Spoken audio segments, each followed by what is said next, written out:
Hi boys and girls, it's Charlotte from Hanata Showers, and today I'm going to be doing a video about anxiety. Now, I did a blog post on my blog, obviously, about anxiety, and it got a really huge and really good response. Obviously there were a couple of people who didn't agree with the things that I said in my blog, and that's absolutely fine. I'm not trying to say that I know all the answers in the world and that if you follow what I've said step by step, then you'll never have anxiety ever again and we'll live in a happy rainbow town with unicorns. What I am trying to say is that this is what I did, and this is how I got my own anxiety under control. Little side note, no, I haven't got any qualifications.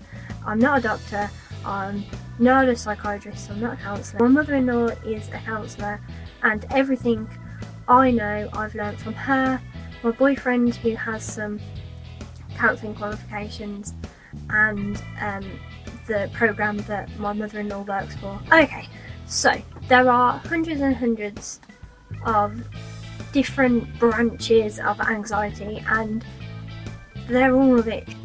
But all of these different types of anxiety stem from one place, and that is allowing yourself too much time to think and dwell.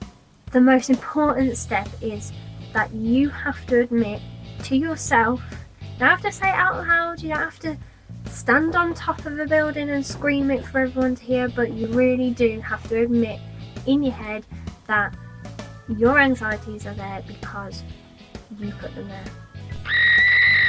There is a plus side to the fact that we do this to ourselves, I promise. The plus side to admitting that you're the problem is that you're also admitting that you're in control, and the sooner you realise that you're in control, the sooner you can start to tackle the problem.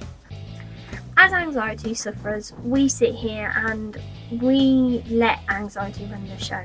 Most anxiety sufferers will know that dwelling on any issue for long enough will cause the rest of our lives to grind to a standstill. It's so important for everyone to remember that it doesn't have to be like this. You have the power to tell your anxiety to just do one. Go on, do it now. See you later. Until it's off in the distance. Now, a little bit of anxiety is human. It's what tells us when we're in a situation where we're uncomfortable or we don't feel safe. And when anxiety starts to run every single aspect of your life, that's when you need to stand up. And that is when you need to decide to make a change. Believe it or not, having anxiety is a sign of something special.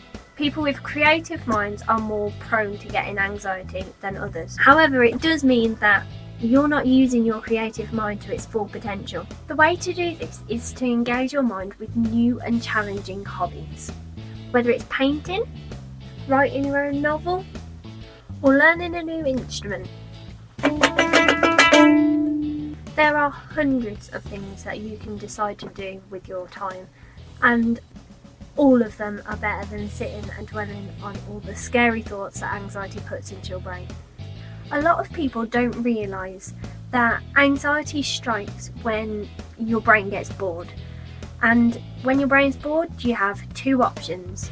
Number one, you can fill it with exciting, fun, creative ideas, or number two, you can let anxiety take over.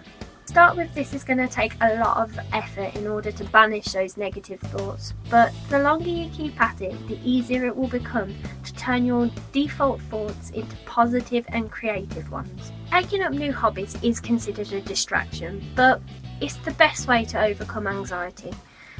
Dwelling on anxious thoughts won't solve anything, but introducing new creative thoughts will train your brain to follow a more positive thought pattern.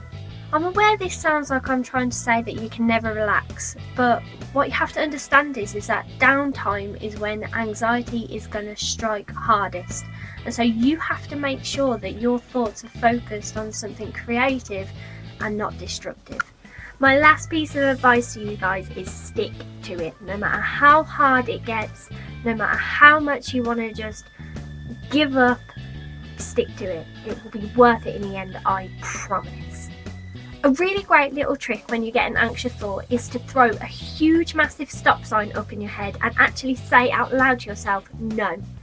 This will cut that thought off right at the start, and then you can focus your mind on something more creative and beneficial. It's going to be hard work, but I promise you it'll get easier, and eventually you'll be doing it without even really realising it.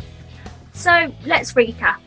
In reality, there's 3 main steps that you need to follow in order to control your anxiety. Number 1, admit to yourself that you're the cause. 2, decide with conviction to make a change and choose to fill your life with creative outlets and positive thoughts. And 3, stick to it no matter how hard it gets. It will pay off in the end, I promise.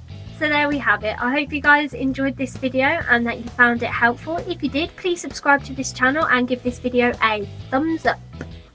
I'd love to hear your questions, queries and comments, so pop them below and I promise to get back to every single one of you. But please do remember that we are all human, so even if there are some comments that you don't agree with, try to just leave them alone and let's all stay super positive. So thank you again, and I've been Charlotte and I'll see you guys really soon. Bye!